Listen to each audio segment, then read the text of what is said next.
Suplemento de explicación. Les plantearé de entrada los límites de lo que querría hacer hoy, es decir, en esta clase.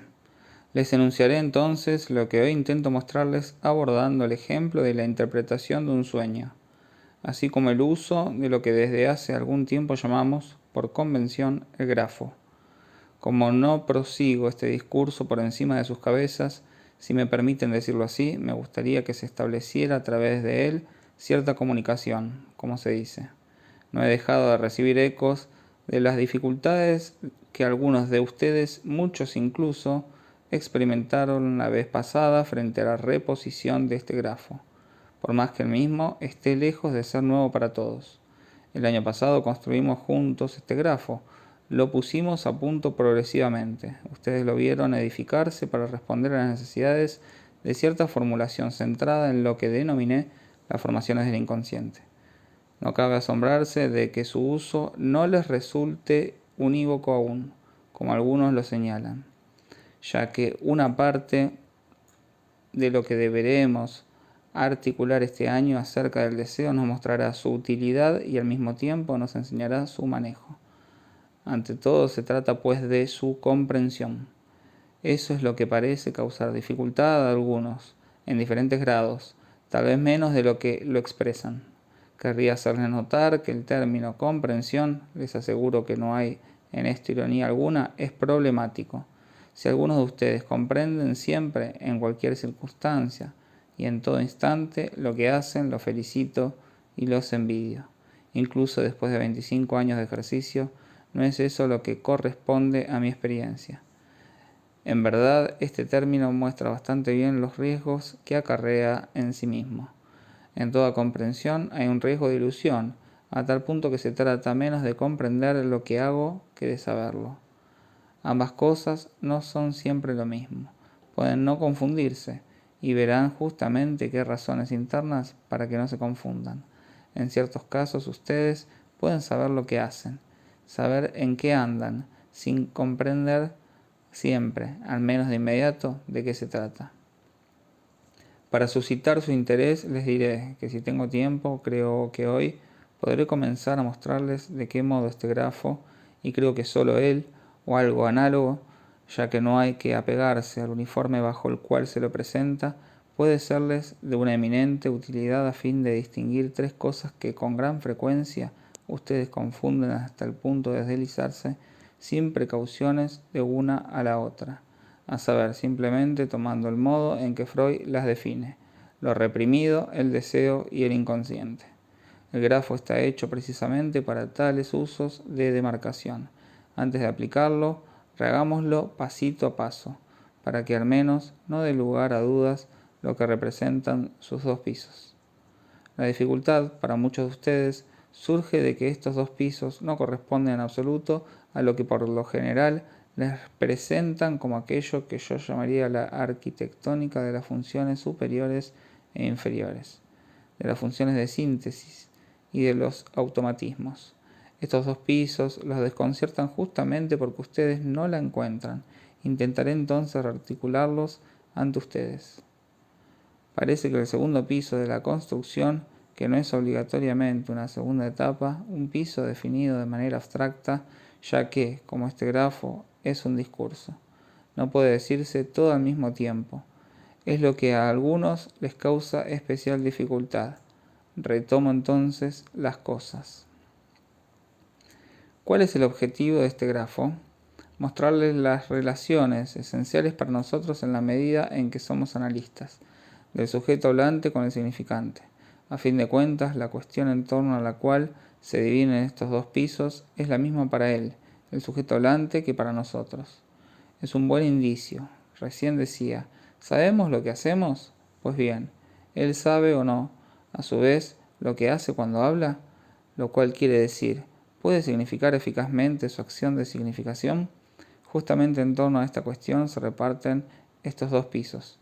Les digo de inmediato, porque esto parece habérseles escapado a algunos. Hay que pensar que en el menor de los actos de palabra estos dos pisos funcionan, ambos al mismo tiempo. Y verán que entiendo por acto de palabra y hasta dónde extiendo este término. Lo que les diré tuve ocasión de articularlo para uno de ustedes, a quien yo daba un pequeño suplemento de explicación después de mi seminario. Y les subrayo esto porque mi interlocutor me hizo notar algo que para él podría haber pasado desapercibido. Piénsense en los procesos que tienen lugar en el sujeto en la medida en que el significante interviene en su actividad. Es necesario que consideren que los procesos en cuestión parten al mismo tiempo de los 4 puntos.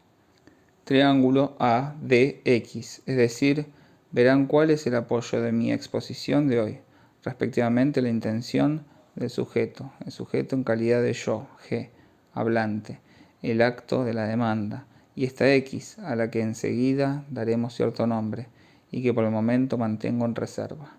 Los procesos son entonces simultáneos en estos 4 trayectos, de S, triángulo, I, A, S minúscula, A mayúscula. Y el trayecto de la línea superior. Pienso que esto está suficientemente acentuado. Si hay pues 2 pisos, se debe a que el sujeto hace algo que se relaciona con la acción prevalente del significante, su estructura prevalente. Comencemos por detallar lo que ocurre en el piso inferior. Aquí el sujeto recibe, soporta esta estructura. Esto es especialmente notable, ilustrativo, no únicamente, pero sí en especial, en el contexto de la demanda. Escuchen bien lo que digo, porque no tiene nada de improvisado. Quienes toman notas son los que están en lo correcto. El hecho de que esto sea especialmente ilustrativo hace que sea especialmente comprensible, pero al mismo tiempo puede hacer que ustedes no vean toda su generalidad, lo cual engendra ciertas incomprensiones. Díganse de inmediato que cada vez que comprendan, allí comienza el riesgo.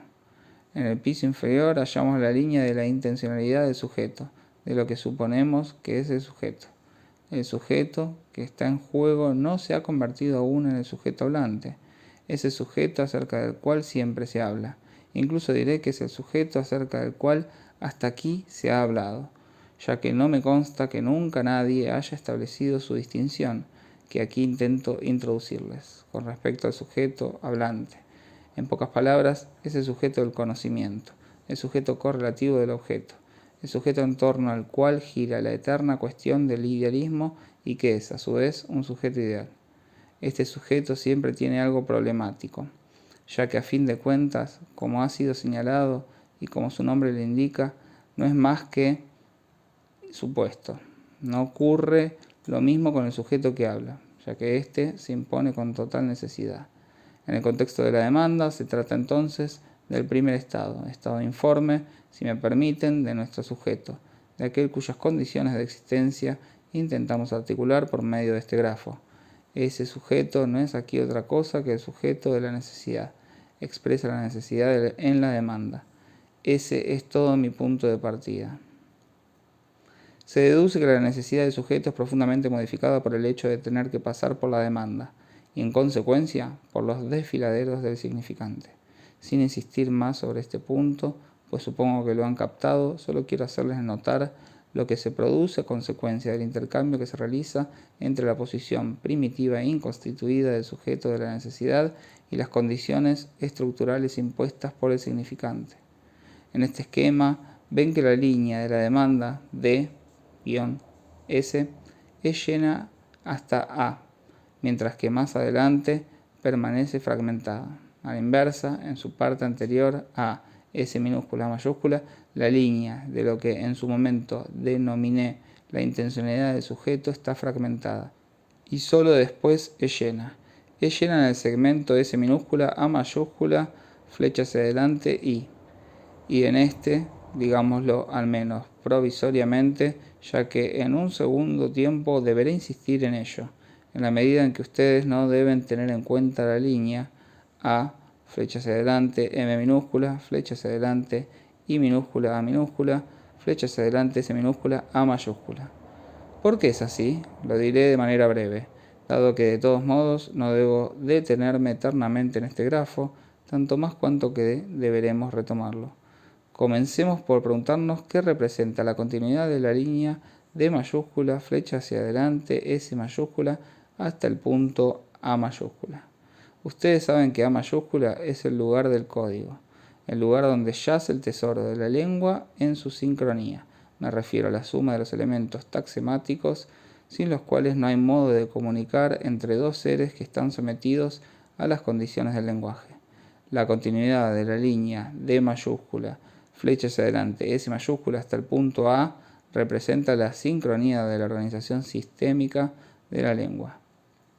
Sincrónicamente se da allí una suerte de sistema, de conjunto en cuyo interior cada uno de sus elementos tiene su valor en cuanto que distinto de los otros elementos del sistema, de los otros significantes. Ese es el resorte de todo lo que articulamos acerca de la comunicación. Lo que siempre se olvida en las teorías de la comunicación es que lo comunicado no es el signo de otra cosa, es apenas el signo de que allí, en su lugar, otro significante no está. De la solidaridad de ese sistema sincrónico que descansa en el lugar del código. Toma su solidez el discurso de la demanda como anterior al código. En otros términos, en la diacronía, es decir, en el desarrollo de ese discurso, aparece lo que se denomina el mínimo de duración exigible para la satisfacción del menor objetivo, aunque más no sea lo que denominamos una satisfacción mágica, a saber, el tiempo de hablar.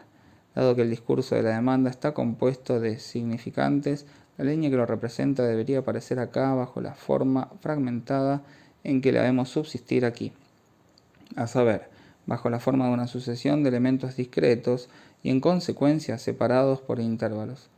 Si pese a eso es continua, lo es en función de la solidaridad sincrónica del código del cual son tomados los elementos sucesivos.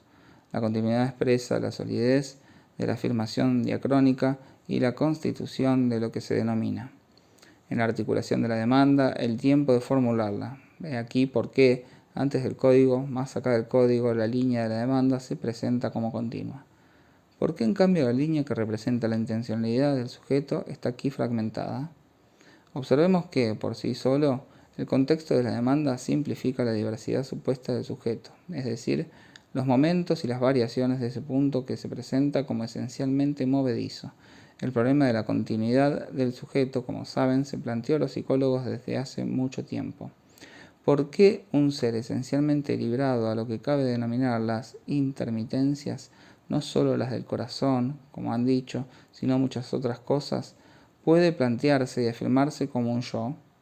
Ese es el problema en cuestión. Ahora bien, poner en juego una necesidad en la demanda ya es algo que, por cierto, simplifica a este sujeto con respecto a las interferencias más o menos caóticas, azarosas de las diferentes necesidades entre sí. Si la primera parte de la línea, triángulo, flecha hacia adelante, I mayúscula, aquí hasta S minúscula, A mayúscula, aparece no obstante bajo una forma fragmentada, se debe a que representa la retroacción de la forma de los elementos discretos del discurso sobre esa corriente a la vez continua y discontinua, sin duda confusa, que debemos suponer que es la de la manifestación primitiva de la tendencia. La discursividad retroactivamente se impone a la tendencia, que es afectada por su forma. Por eso la línea aparece en su forma fragmentada más acá, no del código, sino del mensaje. ¿Qué es lo que se produce más allá del mensaje? Ya lo subrayé lo suficiente en otros momentos como para poder ahora pasar rápidamente. Lo que se produce es la identificación del sujeto con el otro con mayúscula de la demanda, en la medida en que éste es todopoderoso. No pienso que la omnipotencia, atribuida por la experiencia analítica unas veces al pensamiento, otras a la palabra, sea un tema sobre el cual deba volver. Eso no impide que veamos aquí, como ya les hice notar, cuán abusivo es poner esa omnipotencia a cuenta del sujeto. Reconocemos aquí la posición despectiva que por lo general adopta el psicólogo, en la medida en que siempre es más o menos un pedante, en el sentido original del término, cuando la omnipotencia que está en juego es la del otro, simplemente porque dispone de la suma de los significantes. Para dar la impresión de que al articular así las cosas no nos alejamos de referencias concretas, las designaré expresamente en el desarrollo, y precisamente en la adquisición del lenguaje en el seno de las relaciones niño-madre. La I mayúscula en que culmina el segmento que parte de S minúscula mayúscula, significado del A mayúscula, es aquello sobre lo cual se apoya la identificación primaria. Es lo que encuentran articulado bajo la pluma del señor Glover como el primer núcleo de la formación del yo. Si ese proceso culmina en ese núcleo de la identificación, se debe a que la madre no es meramente la que da el seno, Sein, sino también la que da la asignatura, Sein, de la articulación significante. Esto no solo depende del hecho de que hable al niño, ya que es muy obvio que le habla mucho antes de poder suponer que entiende algo, así como él entiende algo mucho antes de lo que ella se imagina. Desde antes del intercambio rigurosamente lingüístico, en efecto, toda clase de juegos, los juegos de ocultación, por ejemplo, que tan pronto desencadenan en el niño la sonrisa, incluso la risa, son ya, en sentido estricto, una acción simbólica. Durante esos juegos, lo que la madre revela al niño es justamente la función del símbolo como revelador. Al hacer desaparecer y reaparecer algo, su propio rostro, escondiendo y luego descubriendo la cara del niño, la madre revela la función reveladora. Ya es una función en segundo grado. Allí se realizan las primeras identificaciones con lo que, llegado el caso, se denomina la madre como todopoderosa. Según ven, esto tiene un alcance diferente del de la pura y simple satisfacción de la necesidad. Pasemos al segundo piso de este grafo, aquel cuya presentación parece haber causado ciertas dificultades la vez pasada, algunos por lo menos. En el segundo piso del grafo, el sujeto es algo distinto del sujeto que pasa bajo los desfiladeros de la articulación significante. Es el sujeto que asume el acto de hablar, el sujeto en calidad de yo-G. Aún debo hacer una salvedad esencial. A fin de cuentas, no me demoraría en eso yo, ya que no es asunto nuestro, si no hubiese aludido en algún desarrollo al yo del yo pienso, luego yo soy. Sepan simplemente que aquí se trata de un paréntesis. Todas las dificultades que me han planteado con respecto al yo se refirieron al pienso, luego soy, que no tendría ningún valor probatorio, ya que el yo habría sido colocado indebidamente en lo que en última instancia no sería más que un cogitatum, un ello piensa. ¿Por qué entonces seré yo allí dentro? Creo que todas las dificultades que aquí se han planteado dependen de la no distinción entre los dos sujetos, tal como de entrada la he articulado. En esta experiencia a la cual nos invita el filósofo, nos vemos remitidos, más o menos sin razón, a la confrontación del sujeto con objetos, y por consiguiente con objetos imaginarios, entre los cuales no es asombroso que yo, G, revele no ser más que uno entre otros. Si por el contrario llevamos la cuestión al nivel del sujeto definido como hablante, ella tomará un alcance muy diferente, como lo mostrará la fenomenología que ahora simplemente les indicaré.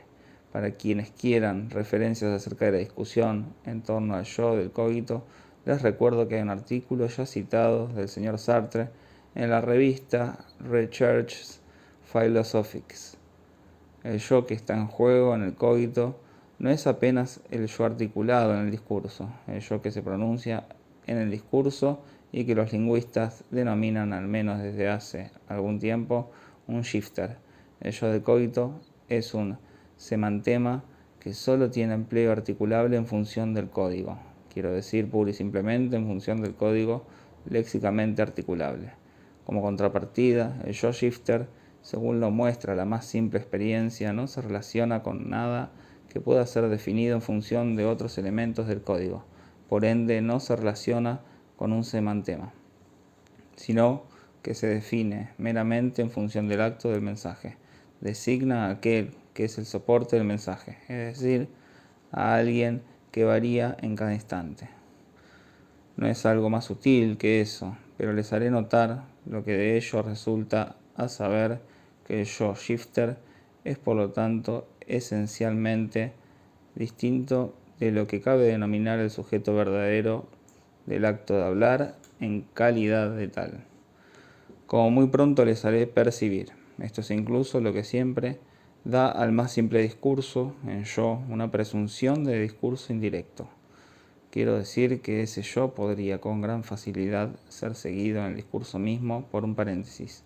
Yo que hablo, o yo digo que, esto se torna muy evidente, como otros lo han señalado antes que yo, gracias al hecho de que un discurso que formula yo digo que y que agrega y yo lo repito, no dice en ese yo lo repito algo inútil, pues lo que hace es precisamente distinguir los dos yo, G en cuestión, el que dijo que y el que adhiere a lo que éste ha dicho.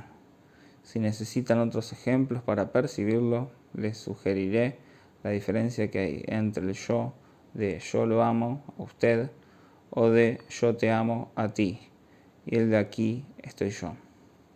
Debido a la estructura que evoco, el yo que está en juego es en particular perceptible allí donde es plenamente ocultado, a saber, en esas formas del discurso que realizan lo que denominaré la función vocativa, es decir, aquellas cuya estructura significante hace notar que el destinatario no es en absoluto el yo G, es el yo G del levántate y anda.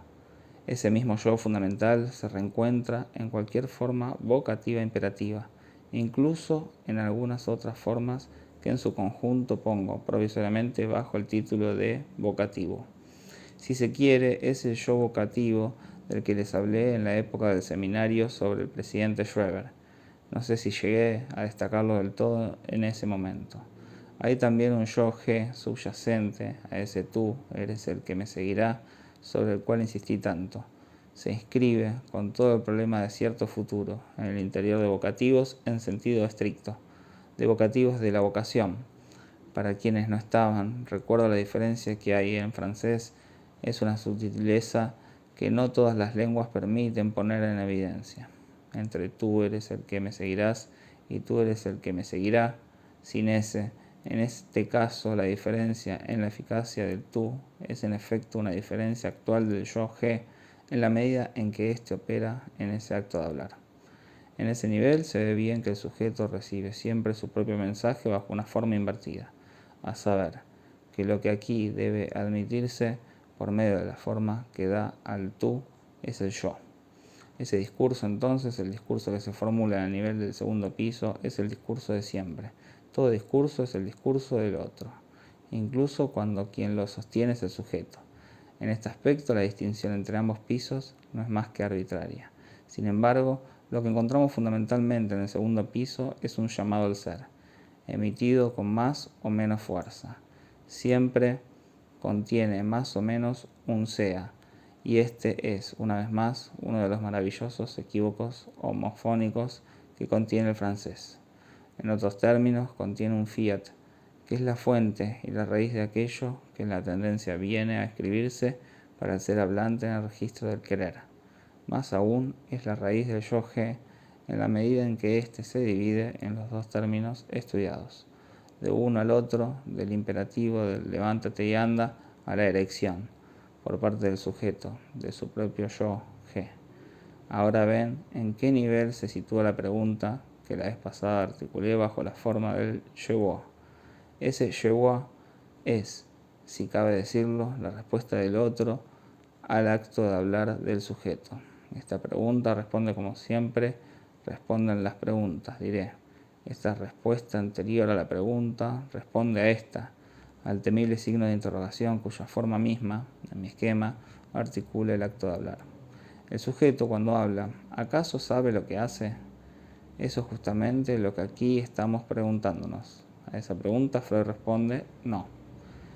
El acto de hablar tiene mucho más alcance que la mera palabra del sujeto porque toda su vida está capturada en actos de hablar, porque su vida como tal, a saber, todas sus acciones, son acciones simbólicas, aunque más no sea por el hecho de que son registradas, de que están sujetas a registro, de que a menudo son acción a consignar, en conformidad con todo lo que ocurre ante el juez de instrucción, todo lo que haga podrá ser usado en su contra.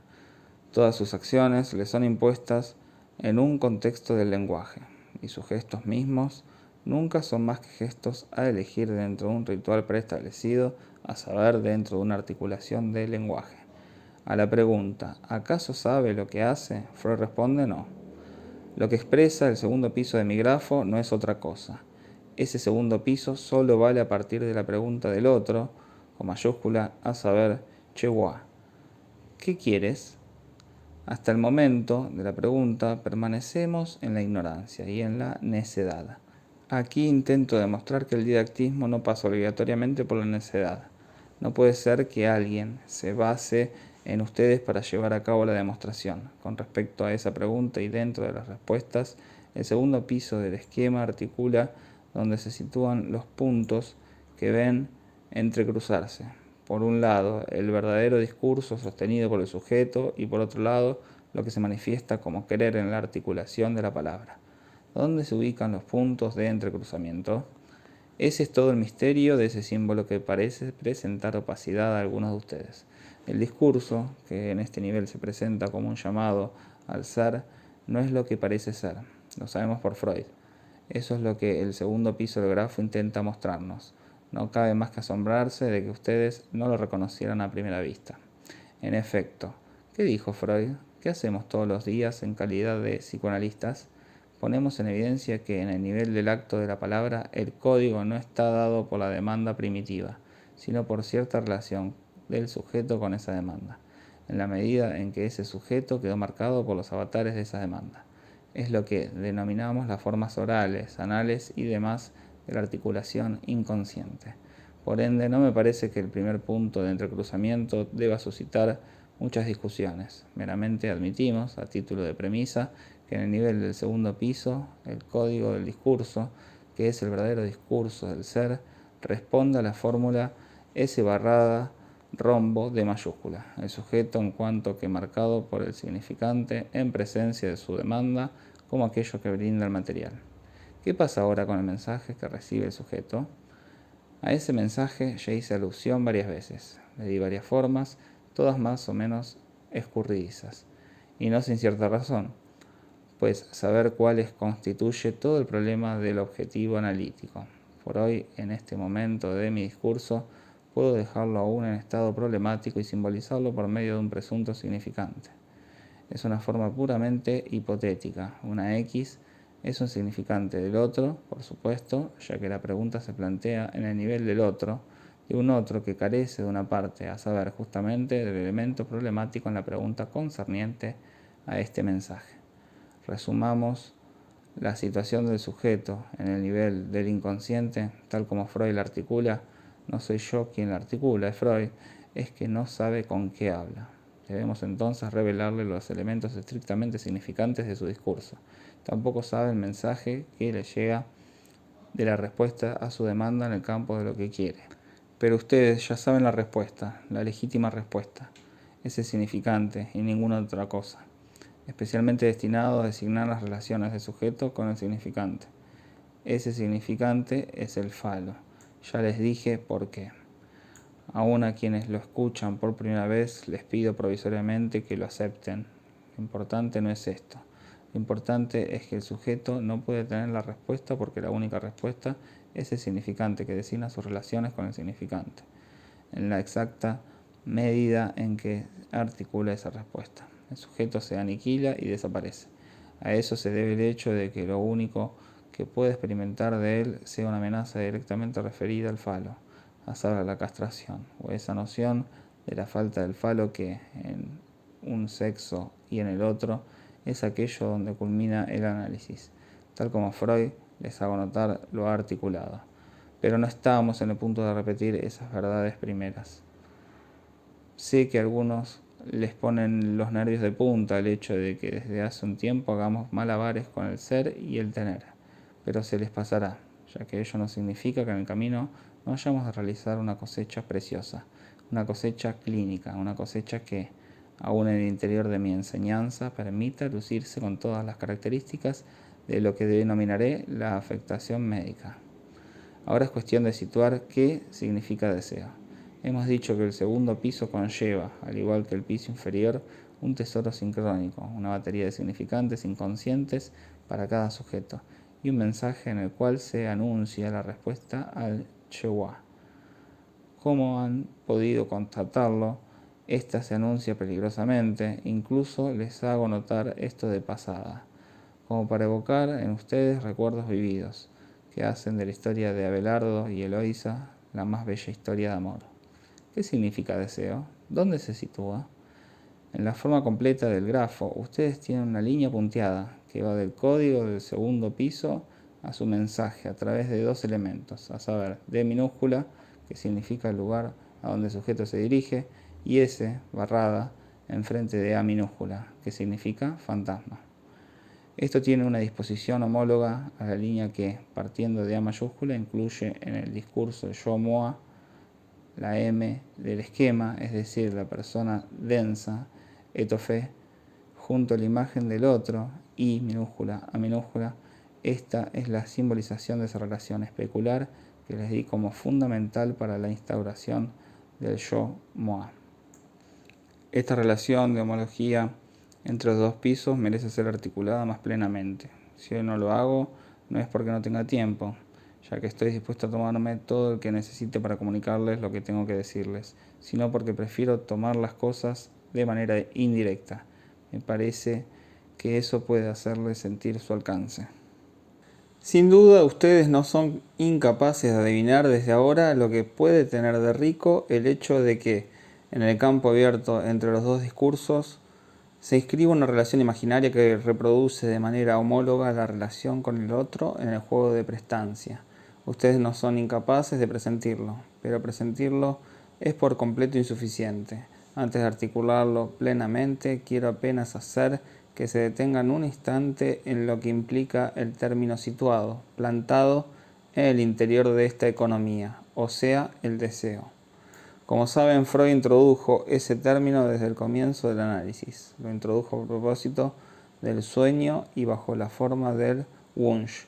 El Wunsch no es por sí solo el deseo, es un deseo formulado, un deseo articulado, es decir, que se articula de derecho sobre esta línea. Aquello en lo cual quiero que se detengan por el momento es la distinción entre ese Wunsch y lo que merece ser denominado deseo, en lo que introduzco e instalo este año. Con seguridad han leído la interpretación de los sueños y este momento en el cual les hablo marca el momento en que nosotros mismos comenzaremos a hablar de esa obra. Así como el año pasado comenzamos por el chiste, este año comenzamos por el sueño. Con seguridad han notado desde las primeras páginas y hasta el final que allí no encuentran el deseo bajo la forma en que, por así decirlo, tienen que vérselas con él en la experiencia analítica, o sea, aquella que les da un hueso duro de roer por sus excesos, por sus aberraciones y a fin de cuentas, digámoslo, con la mayor frecuencia, por sus desfallecimientos, es decir, el deseo sexual, ese que juega malas pasadas. Además hay que destacar que desde hace tiempo recae sobre él, en todo el campo analítico, un notabilísimo matiz de ocultamiento. Ustedes entonces deben de notar la diferencia, a condición por supuesto de que lean la verdad. Es decir, de que no sigan pensando en sus asuntillos mientras sus ojos recorren la Traumdeutung. Se percatarán de que es muy difícil de captar ese famoso deseo con el cual en cada sueño se supone nos topamos por doquier.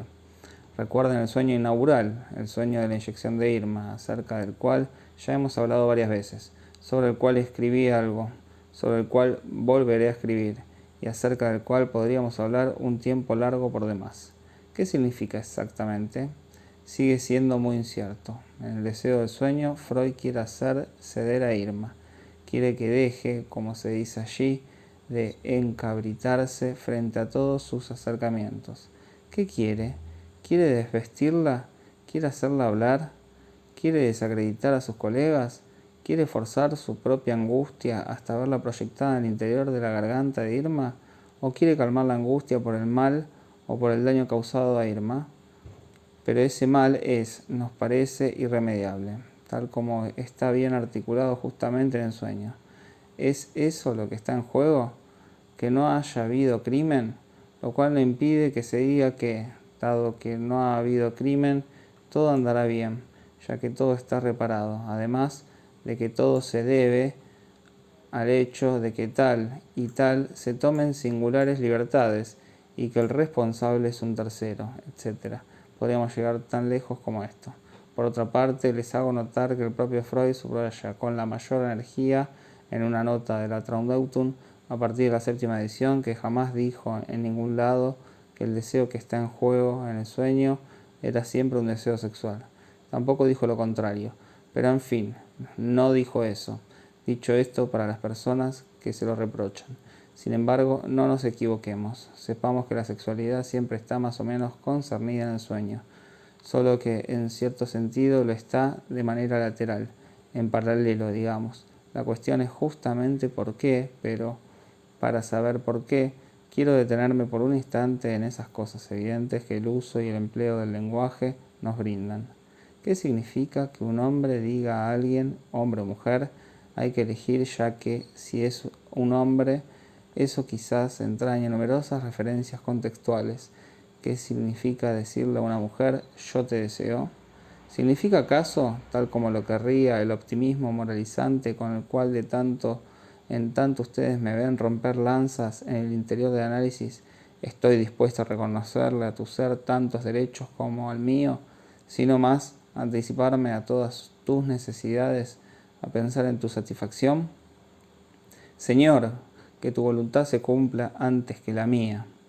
Basta con evocar esta referencia para provocar en ustedes las sonrisas que por suerte veo extenderse a través de esta asamblea. Por otra parte, cuando empleamos las palabras que convienen, nadie se equivoca en cuanto al objetivo de un término como ese, por más que sea genital. La otra respuesta, digamos, hablando mal y pronto, es esta: deseo acostarme contigo, coger. Esto es mucho más verdadero, hay que reconocerlo. ¿Pero es tan verdadero? Es verdadero en cierto contexto que llamaré social. En última instancia, vista la extrema dificultad de dar su curso exacto a las formulaciones yo te deseo, tal vez no se encuentre nada mejor para probarlo.